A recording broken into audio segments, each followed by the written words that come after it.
साल 1950 का यह एक चौंकाने वाला किस्सा रानी बाजार का है। यहाँ रामप्रकाश रहता था, जिसकी बेटी को 5 साल की उम्र में कैंसर हो गया। कई डॉक्टरों को दिखाने और इलाज कराने पर भी उसमें किसी तरह का सुधार नजर नहीं आया। होते होते एक रात कैंसर ने उसकी जान ले ली। उस बच्ची की जान रात को करीब 1 बजे गई थी। उसी रात को पास के ही एक गांव की महिला मोहिनी को एक ट्रक ने टक्कर मार दी थी। मोहिनी के परिवार वालों ने पूरी विधि के साथ उसे अंतिम विदाई दी। अब बच्ची के परिवार वाले भी उसे दफनाने के लिए जंगल की तरफ निकले। जंगल जाते समय अचानक से उस लड़की के शरीर में हलचल हुई। सभी हैरान हो गए कि मृत लड़की का शरीर कैसे हिल रहा है। थोड़ी ही देर में लड़की जिंदा हो गई और उसके परिवार वाले खुशी खुशी उसे अपने साथ घर ले आए। किसी को इस बात की भनक नहीं थी कि उस लड़की के अंदर उसी रात ट्रक से टकराने वाली मोहिनी की आत्मा घुस गई थी। बच्ची जब से मौत से लौटकर आई थी, तब से ही उदास और चुपचाप एक कोने में बैठी रहती थी। एक दिन उसकी माँ ने उसे खुद अपने हाथों से खाना खिलाया और मामा के घर लेकर जाने की बात कही। खाना खिलाकर उसे अच्छे से तैयार करके वो उसे अपने मायके ले गई। रास्ते में वो बच्ची जैसे ही उस ट्रक के हादसे वाली जगह पहुंची, तो उसने अपनी माँ को कहा कि मेरा गांव इधर है। माँ ने उसकी बातों पर बिल्कुल गौर नहीं किया और उस बात को हंसी में टाल दिया।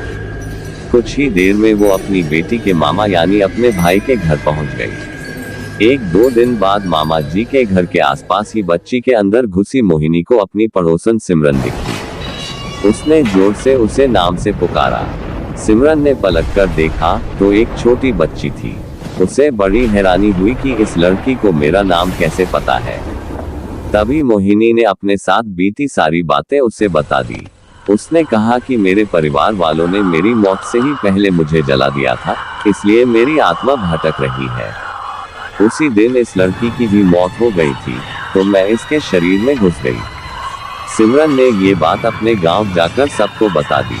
पूरे गांव वाले और उसके रिश्तेदार मोहिनी से मिलने के लिए उसी बच्ची के मामा के घर के पास पहुंच गए। उस लड़की के अंदर रह रही मोहिनी की आत्मा ने सबको एक एक करके पहचान लिया। कुछ देर बातें करने के बाद वो अपने परिवार वालों के साथ अपने घर चली गई। अब उस लड़की की माँ बच्ची को घर में न देखकर परेशान थी। जब उसे पता चला कि वो कुछ लोगों के साथ दूसरे गांव गई है, तो वो उसे बुलाने के लिए चली गई। अपने परिवार के साथ खुश मोहिनी ने वापस आने से मना कर दिया। पास के ही लोगों ने उसे समझाया कि तुम्हें दोनों परिवार के साथ रहना चाहिए, इससे सभी को खुशी मिलेगी। तुम किसी एक परिवार को दुखी नहीं कर सकती हो।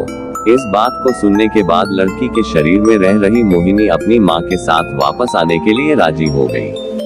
अब वो दोनों परिवारों के साथ खुशी खुशी रहने लगी। कहानी से सीख, जल्दबाजी में किया गया है कार्य अधूरा रह जाता है, इसलिए कोई भी कार्य करने से पहले उसे अच्छे से देख परख लेना चाहिए। तो अगर आपको ये वीडियो पसंद आया तो वीडियो को लाइक करें और चैनल को सब्सक्राइब करें। जय श्री राम।